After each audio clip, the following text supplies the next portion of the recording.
Assalamualaikum warahmatullahi wabarakatuh. How is everyone? Are you healthy? I hope you guys are fine. Happy days and happy life. Hello everyone, I'm the moderator of Group 1, which today we'll discuss child development.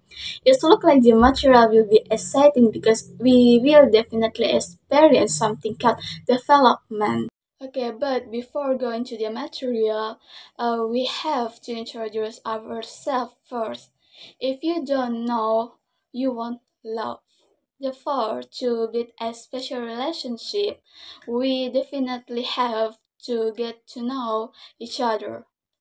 So the first is myself, Alifia Nashiaslam, as the first moderator.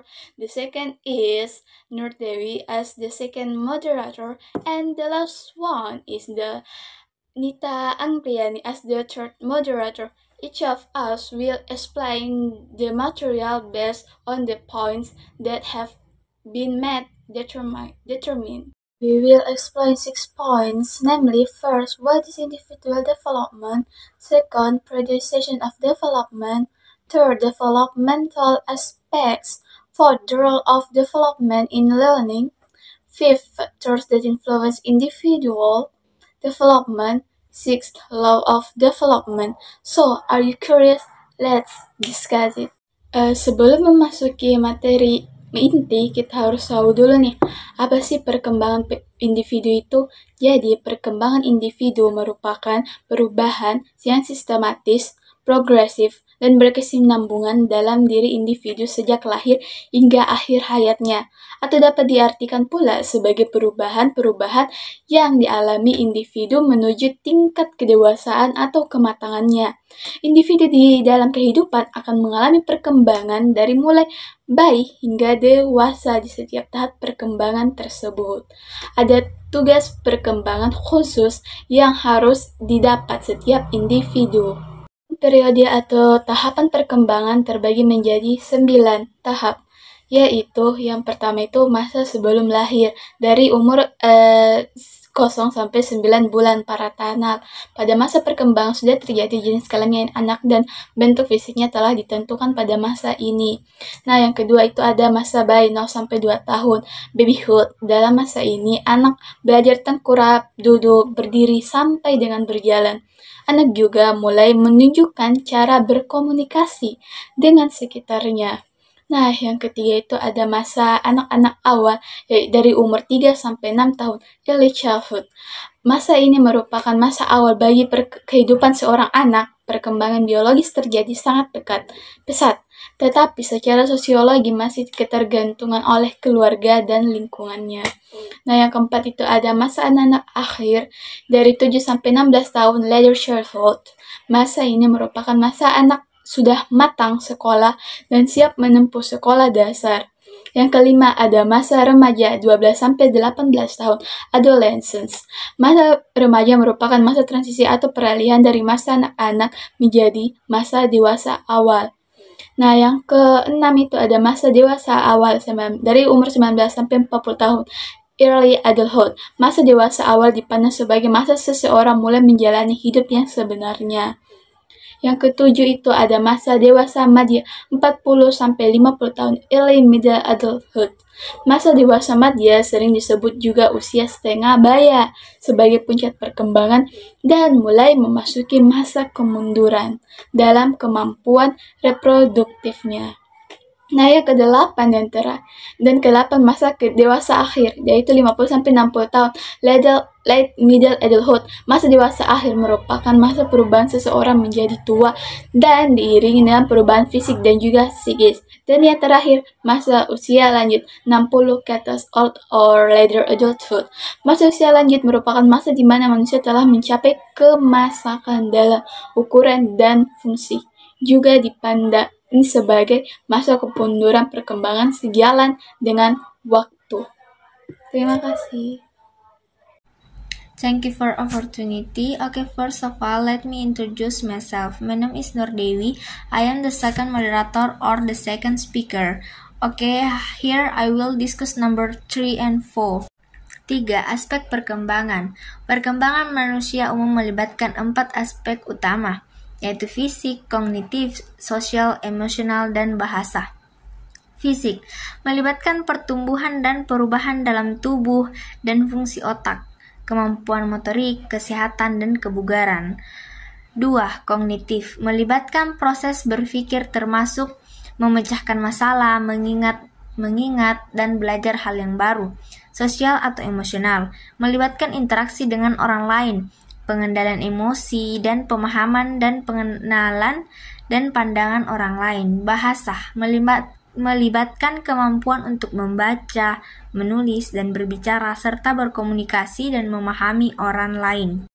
4. Peran perkembangan dalam pembelajaran. Perkembangan dalam pembelajaran penting dalam pembelajaran karena setiap aspek perkembangan memengaruhi bagaimana dan apa yang dipelajari anak. Fisik. Perkembangan fisik memengaruhi kemampuan motorik yang diperlukan untuk belajar, misalnya perkembangan motorik halus memengaruhi kemampuan menulis dan menggambar. Kognitif. Perkembangan kognitif memengaruhi bagaimana anak berpikir, memahami, dan memecahkan masalah. Ini memengaruhi bagaimana mereka memahami dan menyerap informasi baru. Sosial atau emosional. Perkembangan sosial emosional memengaruhi bagaimana anak berinteraksi dengan guru dan teman sebaya yang dapat dipengaruhi pembelajaran mereka. Terakhir, bahasa. Perkembangan bahasa memengaruhi kemampuan anak untuk berkomunikasi, memahami instruksi, dan mengekspresikan ide mereka. Okay, that's all from me, and I invite my friend. Thank you. Next, faktor-faktor yang mempengaruhi perkembangan. Menurut Hurlock, faktor internal maupun faktor eksternal mampu mempengaruhi kecepatan perkembangan seseorang. Faktor yang dapat mempengaruhi perkembangan yaitu yang pertama, inteligensi. Inteligensi atau kecerdasan merupakan faktor yang sangat berpengaruh dalam perkembangan. Kecerdasan yang tinggi akan meningkatkan kecepatan perkembangan anak.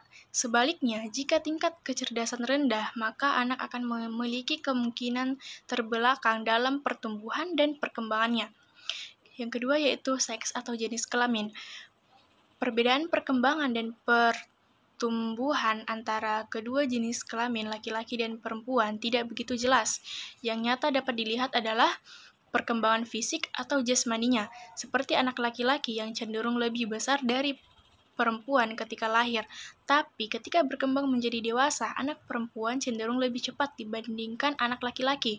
Anak perempuan biasanya mengalami perkembangan lebih cepat dalam mencapai kematangan seksual, dan pertumbuhan fisiknya juga cenderung lebih cepat daripada anak laki-laki. Yang ketiga yaitu kelenjar-kelenjar. Kelenjar yang dimaksud adalah kelenjar buntu atau indoktrinologi. Dalam penelitian menunjukkan bahwa kelenjar buntu yang ada dalam tubuh memiliki peranan penting dan dalam pertumbuhan jasmani dan rohani anak, baik sebelum dilahirkan atau sesudah dilahirkan. Keempat yaitu faktor kebangsaan atau ras. Kebangsaan atau ras juga menjadi faktor yang mempengaruhi perkembangan dan pertumbuhan. Sama halnya anak-anak ras Mediterranean atau Lautan Tengah memiliki perkembangan lebih cepat dibandingkan dari anak-anak Eropa. Anak-anak Negro dan Indian perkembangannya relatif tidak lebih cepat dibandingkan dengan anak-anak kulit putih dan kuning. Kelima yaitu posisi dalam keluarga. Posisi atau kedudukan anak dalam keluarga dapat mempengaruhi perkembangan. Anak yang kedua, ketiga, dan seterusnya cenderung mengalami perkembangan lebih cepat daripada anak pertama. Anak bungsu atau anak terakhir seringkali cenderung mengalami perkembangan yang lebih lambat karena biasanya dimanja oleh anggota keluarga lainnya. Sebaliknya, anak tunggal cenderung memiliki perkembangan mental yang lebih cepat karena sering berinteraksi dengan orang-orang dewasa. Keenam, makanan. Dalam tiap-tiap perkembangan dan pertumbuhan, terutama pada usia yang sangat muda, makanan menjadi faktor penting di dalamnya. Tidak hanya pada makanannya, melainkan isinya yang mengandung berbagai vitamin dan gizi yang membantu dalam perkembangan seseorang. Ketujuh, faktor luka dan penyakit. Luka dan penyakit sangat mempengaruhi terhadap perkembangan dan pertumbuhan terutama dalam hal perkembangan fisik. Meskipun luka atau sakitnya sedikit, namun tetap bisa mempengaruhi perkembangan fisik seseorang. Kedelapan, hawa dan sinar. Hawa dan sinar pada usia tahun-tahun pertama menjadi faktor yang penting.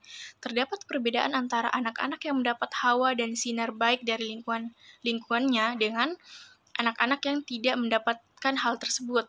Anak-anak yang tinggal di lingkungan yang memiliki udara bersih dan mendapat cukup sinar matahari cenderung memiliki kondisi kesehatan yang lebih baik serta pertumbuhan yang lebih optimal dibandingkan dengan anak-anak yang tinggal di lingkungan yang tidak sehat atau minim paparan sinar matahari.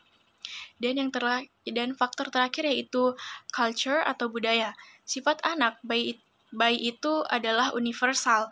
Budaya di sekitarlah yang akan mempengaruhi sifat dan tingkah laku anak.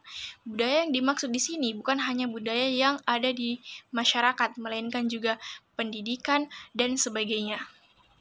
Thanks for the opportunity has given to me. First of all, introduce myself. My name is Nita Anggreni as the third speaker. Here I will explain material about hukum perkembangan dan faktor-faktor yang mempengaruhi perkembangan. Next, faktor-faktor yang mempengaruhi perkembangan. Menurut Hurlock, faktor internal maupun faktor eksternal mampu mempengaruhi kecepatan perkembangan seseorang. Faktor yang dapat mempengaruhi perkembangan yaitu yang pertama, inteligensi. Inteligensi atau kecerdasan merupakan faktor yang sangat berpengaruh dalam perkembangan. Kecerdasan yang tinggi akan meningkatkan kecepatan perkembangan anak. Sebaliknya, jika tingkat kecerdasan rendah, maka anak akan memiliki kemungkinan terbelakang dalam pertumbuhan dan perkembangannya. Yang kedua yaitu seks atau jenis kelamin. Perbedaan perkembangan dan pertumbuhan antara kedua jenis kelamin laki-laki dan perempuan tidak begitu jelas. Yang nyata dapat dilihat adalah perkembangan fisik atau jasmaninya, seperti anak laki-laki yang cenderung lebih besar dari perempuan ketika lahir, tapi ketika berkembang menjadi dewasa, anak perempuan cenderung lebih cepat dibandingkan anak laki-laki. Anak perempuan biasanya mengalami perkembangan lebih cepat dalam mencapai kematangan seksual, dan pertumbuhan fisiknya juga cenderung lebih cepat daripada anak laki-laki. Yang ketiga yaitu kelenjar-kelenjar. Kelenjar yang dimaksud adalah kelenjar buntu atau indoktrinologi. Dalam penelitian menunjukkan bahwa kelenjar buntu yang ada dalam tubuh memiliki peranan penting dan dalam pertumbuhan jasmani dan rohani anak, baik sebelum dilahirkan atau sesudah dilahirkan. Keempat yaitu faktor kebangsaan atau ras. Kebangsaan atau ras juga menjadi faktor yang mempengaruhi perkembangan dan pertumbuhan. Sama halnya anak-anak ras Mediterranean atau Lautan Tengah memiliki perkembangan lebih cepat dibandingkan dari anak-anak Eropa. Anak-anak Negro dan Indian perkembangannya relatif tidak lebih cepat dibandingkan dengan anak-anak kulit putih dan kuning. Kelima yaitu posisi dalam keluarga. Posisi atau kedudukan anak dalam keluarga dapat mempengaruhi perkembangan. Anak yang kedua, ketiga, dan seterusnya cenderung mengalami perkembangan lebih cepat daripada anak pertama. Anak bungsu atau anak terakhir seringkali cenderung mengalami perkembangan yang lebih lambat karena biasanya dimanja oleh anggota keluarga lainnya. Sebaliknya, anak tunggal cenderung memiliki perkembangan mental yang lebih cepat karena sering berinteraksi dengan orang-orang dewasa. Keenam, makanan. Dalam tiap-tiap perkembangan dan pertumbuhan, terutama pada usia yang sangat muda, makanan menjadi faktor penting di dalamnya. Tidak hanya pada makanannya, melainkan isinya yang mengandung berbagai vitamin dan gizi yang membantu dalam perkembangan seseorang. Ketujuh, faktor luka dan penyakit. Luka dan penyakit sangat mempengaruhi terhadap perkembangan dan pertumbuhan terutama dalam hal perkembangan fisik. Meskipun luka atau sakitnya sedikit, namun tetap bisa mempengaruhi perkembangan fisik seseorang. Kedelapan, hawa dan sinar. Hawa dan sinar pada usia tahun-tahun pertama menjadi faktor yang penting. Terdapat perbedaan antara anak-anak yang mendapat hawa dan sinar baik dari lingkungannya dengan anak-anak yang tidak mendapatkan hal tersebut. Anak-anak yang tinggal di lingkungan yang memiliki udara bersih dan mendapat cukup sinar matahari cenderung memiliki kondisi kesehatan yang lebih baik serta pertumbuhan yang lebih optimal dibandingkan dengan anak-anak yang tinggal di lingkungan yang tidak sehat atau minim paparan sinar matahari. Dan faktor terakhir yaitu culture atau budaya. Sifat anak Bayi itu adalah universal. Budaya di sekitarlah yang akan mempengaruhi sifat dan tingkah laku anak. Budaya yang dimaksud di sini bukan hanya budaya yang ada di masyarakat, melainkan juga pendidikan dan sebagainya. Setiap perkembangan yang terjadi pada manusia mengikuti sebuah patokan atau tunduk terhadap hukum-hukum yang disebut dengan hukum perkembangan. Ada 7 hukum perkembangan. Yang pertama yaitu hukum kesatuan organis. Hukum ini menyatakan bahwa anak adalah satu kesatuan organis. Organ perkembangan satu sama lain saling bersangkutan, saling mempengaruhi, dan merupakan satu keseluruhan. Jadi, daya dan fungsi jiwa tidak berkembang satu demi satu, melainkan satu sama lain atau saling bersangkutan. Kedua, hukum tempo perkembangan. Perkembangan pada anak memiliki tempo kecepatan. Ada anak yang berkembang dengan cepat, sedang, bahkan lambat. Dengan ini, sebagai orang tua seharusnya tidak perlu khawatir karena anaknya memiliki perbedaan perkembangan dengan teman sebayanya. Tempo perkembangan ini bisa dipercepat, tetapi tidak bisa dipaksakan. Keempat yaitu hukum masa peka. Hukum ini diperkenalkan oleh Maria Montessori. Menurutnya, masa peka ini adalah masa pertumbuhan ketika fungsi jiwa mudah dipengaruhi dan dikembangkan. Masa peka ini datang hanya sekali dalam kehidupan, maka harus dipergunakan sebaik mungkin. Apabila masa ini tidak dipergunakan sebaik mungkin untuk perkembangan, maka fungsi yang ada akan mengalami kelainan dan dapat mengganggu perkembangan selanjutnya. Kelima, hukum rekapitulasi. Hukum ini diperkenalkan pertama kali oleh sarjana biologi dari Jerman yang bernama Haeckel. Menurut hukum ini, perkembangan pada anak merupakan ulangan sejarah kehidupan manusia terdahulu. Misalnya, masa berburu dan menyamun dialami anak usia sekitar 8 tahun yang ditandai dengan anak yang mulai suka menangkap hewan, bermain kejar-kejaran, dan perang-perangan. Masa berternak dialami anak usia 8 hingga 10 tahun di mana anak mulai suka memelihara binatang seperti ikan, burung, kucing, dan sebagainya. Keenam, hukum mempertahankan dan mengembangkan diri. Setiap anak memiliki hasrat dalam tubuhnya untuk mempertahankan dan mengembangkan diri. Hasrat mempertahankan diri dapat dilihat ketika anak sedang haus, ia minum, dan ketika sedang lapar, ia makan. Sedangkan hasrat untuk mengembangkan diri terlihat ketika anak merasa ingin tahu, mencoba mengenal lingkungan, bermain-main, dan sebagainya. Yang terakhir yaitu hukum predestinasi. Predestinasi memiliki arti takdir atau nasib. Setiap agama memiliki kepercayaan masing-masing terhadap konsep takdir. Jika beragama Islam, maka akan percaya terhadap takdir Allah Subhanahu wa Ta'ala.